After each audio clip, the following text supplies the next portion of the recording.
Hi friends, ரொம்ப நாள் ஆச்சு நம்ம வீடியோ போட்டு.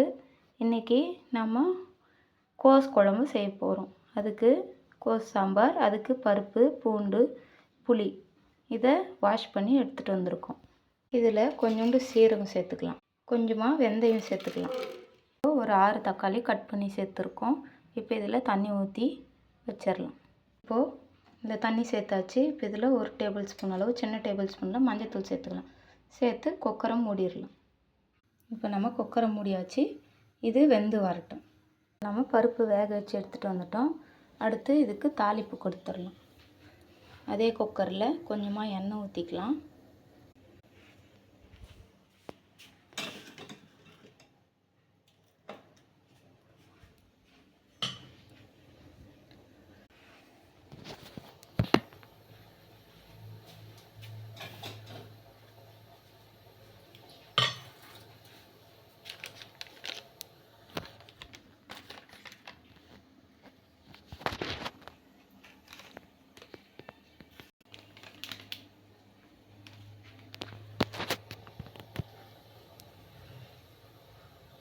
இதில் கொஞ்சோண்டு உப்பு சேர்த்துக்கலாம். சேர்த்து இதை கடைஞ்சி எடுத்துகிட்டு வந்துடலாம்.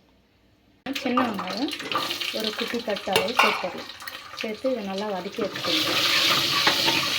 இப்போ வெங்காயம் நல்லா வதங்கிடுச்சு. இப்போ இதில் நம்ம கோஸ் சேர்த்துக்கலாம்.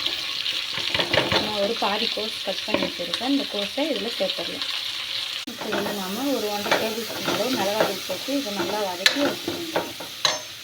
பாருங்கள் ஃப்ரெண்ட்ஸ், சூப்பரான ஹோட்டல் ஸ்டைல் கோஸ் குழம்பு தயாராகிடுச்சு.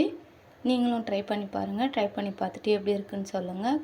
லைக் பண்ணுங்கள், ஷேர் பண்ணுங்கள், மறக்காமல் சப்ஸ்கிரைப் பண்ணுங்கள் ஃப்ரெண்ட்ஸ். பாய் ஃப்ரெண்ட்ஸ், நெக்ஸ்ட் வீடியோவில் மீட் பண்ணுறோம். பாய்.